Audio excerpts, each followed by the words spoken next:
वैष्णवाचा आवडे देवासी तो एका प्रकार. देवाला काय आवडतं? देवाला त्याचे नाम घेणारे आवडतात. मग देवाचे नाम घेणारे कोण असतात आणि ते देवाला का आवडतात हे अभंगाच्या पहिल्या चरणात सांगतात.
भाविकाची आवडी देवा करी सेवा निज प्रीती. देवाला काय आवडतात?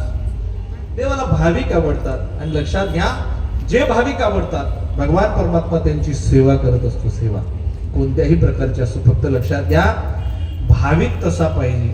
भाविक हा शब्द फार महत्वाचा आहे. कधी कधी भाविक या शब्दाला लोक फार फसतात. भाविक सहज जर एखादा माणूस एखाद्या दिवशी कीर्तनाला गेला तरी लोक म्हणतात वा काय भाविक आहे. पण लक्षात घ्या भाविक कुणाला म्हणतात? ज्याचा भाव फक्त देवावर आहे त्याला भाविक म्हणतात. ज्याचा भाव विकला जात नाही त्याला भाविक म्हणतात. ज्याचा भाव विकत घेता येत नाही त्याला भाविक म्हणतात. लक्षात घ्या, इतर कोणाला भाविक म्हणणं खऱ्या अर्थानं चुकीचं आहे. काय असतो भाविक? लक्षात घ्या, ज्याच्या जीवनामध्ये मी मगाशी बोलून संकटांचा पाऊस पडू दे एखाद्या माणसाच्या जीवनामध्ये तरी सुद्धा तो आपल्या भावापासून हलत नाही, भावापासून डळत नाही, त्याला म्हणतात भाविक. अगदी मरणाच्या दारात असला तरी सुद्धा ज्याची श्रद्धा पालटत नाही, ज्याचा भाव पालटत नाही त्याला म्हणतात भाविक. आता ज्यानं त्यानं आपल्या भावनेचा, आपल्या भावाचा आपला ज्यानं त्यानं विचार करायचा. हा काय आता भाविक हा प्रश्न खऱ्या अर्थानं दाखवून कळत नाही. हा ज्याच्या त्याच्या स्वतः आत्मचिंतनाचा विषय आहे की मी किती भाविक आहे, माझा भाव देवाबद्दल काय आहे, हा ज्याच्या त्याच्या चिंतनाचा भाग आहे. नाहीतर पाहिले आपण भाविक ज्यांनी आयुष्यभर माळा घातल्या पण कोरोना थोडासा कोरोना झाला, दवाखान्यात ऍडमिट झाले, डॉक्टरने सांगितलं नाही गड्या, म्हटले तुम्हाला ढवळे लिंबू खावत लागतात. कळाले असतील तर पाहा, भाव वाढला होता. भाव वाढला होता त्यावेळेस. सगळ्याचा भाव वाढून गेला. माणसाच्या श्वासाचा भाव एवढा वाढला का बिना श्वासाचे लोक. मी कोरोनाच्या काळात काय काय घडलं फार आवडत. लोकांना सांगितलं असं होईल गड्या, तुम्हाला असं असं करावं लागतं. लोकांनी तडातड गळ्यातल्या माळी तोडून टाकल्या गड्या. आणि विशेष म्हणजे पहा, म्हणजे आमच्या गावात घडलेला प्रसंग सांगतो मी तुम्हाला. 2 माणसं सगळं बरोबरच दवाखान्यात ऍडमिट झाले. बरोबरच दोघंही नेले उचलून, दोघंही बरोबरच ऍडमिट झाले. एकाला 13चा स्कोर होता आणि एकाला 2.5चा स्कोर होता. आणि विशेष म्हणजे असं झालं, आमच्या गावात त्यावेळेस आमच्या काही लोकांनी बळजबरी सप्ताह केला. सप्ताह केला आणि त्याच्यात काही लोकांना ती लागण झाली. एक जण पॉझिटिव्ह आला, त्यांनी सगळी सप्ताह कमिटीच गोळा केली. कोण कोण आलं होतं सगळ्यांची चौकशी केली. त्याच्यात 7-8 माणसं सापडली. 7-8 माणसं सापडल्यानंतर दोघही माळकरी दोघही उचलून नेले आणि दोघांना एकच सांगितलं, तुम्हाला ढवळे लिंबू खावे. अडीच वाला म्हटलं हरकत नाही गड्या, आपल्याला चालतील म्हटले. त्यानं टाकली माळ काढून. 13च्या स्कोरवाल्यानं सांगितलं, भाऊ मी मेलो तरी चालेल पण माळ काही जीवनात काढणार नाही. जीवनातून माळ तर काढणारच नाही. अरे पण तुमच्या जवळ सुद्धा थांबणार नाही, तुमचा डबा सुद्धा खाणार नाही. ते माणसं म्हटली, बाबा एवढं वय झालं, मरायचंय का तुम्हाला? खा म्हटले, आता एवढं काय होतंय, आयुष्यभर जपलं नंतर परत घालाल. बाबा म्हणला, जमणार नाही, मेलो तरी चालेल पण नाही गड्या, घेतलाय वसा टाकणार नाही. 13चा स्कोर होता. माणूस म्हातार जिवंत घरी आलो आणि ज्यांना 2.5च्या स्कोर अंडे खाले तो तिकडच गेला, घरी आलाच नाही परत. लक्षात घ्या.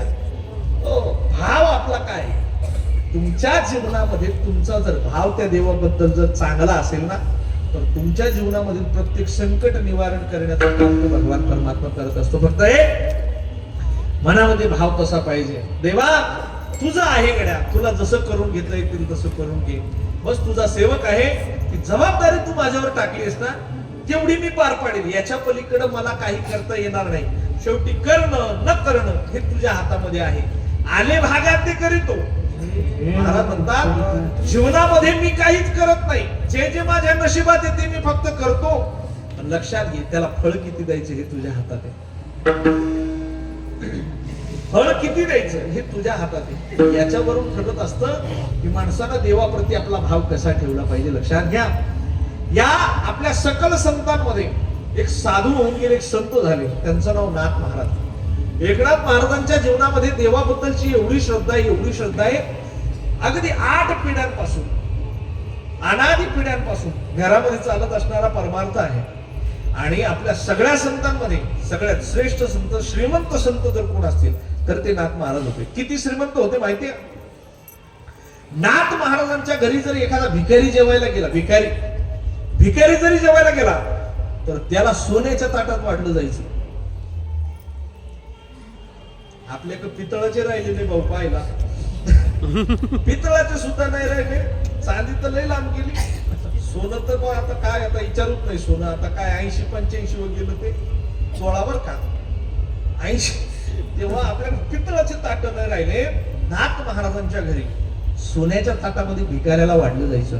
नाथ महाराज ज्यावेळेस कथा करायचे, कथेला जेवढे श्रोते असायचे ना, तेवढ्यांना 1 किलो गुळ आणि 1 किलो डाळ दिली जायची. तुम्ही माझ्याकडे पाहू नका, आपलं तेवढं नसतं. त्यावेळेस नाथ महाराज सगळ्यांना 1 किलो गुळ आणि 1 किलो डाळ द्यायची. लक्षात घ्या, एवढी श्रीमंती. किती श्रीमंती? सकल संता महाराजी राजा स्वामी एकनाथ महाराज. सगळ्या संतांमध्ये श्रीमंत संत नाथ महाराज. ही झाली प्रपंचातली श्रीमंती. एवढे श्रीमंत होते, एवढं सोनं होतं. अशी कथा आहे गड्या, 24 चोर एकदा घुसले, जेवढे बांधायचे सोन्याचे गाठोडे तेवढे बांधले. 23 जणांना एकेकानं उचलून दिलं. 23च्या 23 निघाले. 24वा चोर खाली राहिला. त्याला पुढे एकट्याला गाठोडं उचलतं, तो पुढच्याला आवाज द्यायला लागला, अरे मी मागे राहिलो, कोणीतरी उचलून द्या मला. नाथ महाराज म्हटले, लोक जागे होतील, त्यांना जाऊ दे, मी तुला उचलून. लोक बाकीच्यांना जागे नको करू, त्यांना जाऊ दे, तुला मी उचलून देतो. एवढी श्रीमंती नाथ महाराजांची होती. ही झाली प्रापंचिक श्रीमंती. लक्षात घ्या, पारमार्थिक श्रीमंती जर सांगायची ठरली तर नाथ महाराजांचा अधिकार असा होता, भावना अशी होती, भाविकांची सेवा देव करतो. यावरून मी तुम्हाला सांगतोय, भगवान परमात्मा भाविकांची सेवा करतो, पण भाव मनामधला तसा पाहिजे. लक्षात घ्या, नाथ महाराजांचा भाव देवाप्रती इतका होता भाव प्रति देवाबद्दल, की भगवान परमात्म्यानं 1 नाही, 2 नाही, 10 नाही, 15 नाही, 20 नाही, 36 वर्ष देवानं त्यांच्या घरी गड्याचं काम करावं. किती वर्ष? कावडीने पाणी पाणी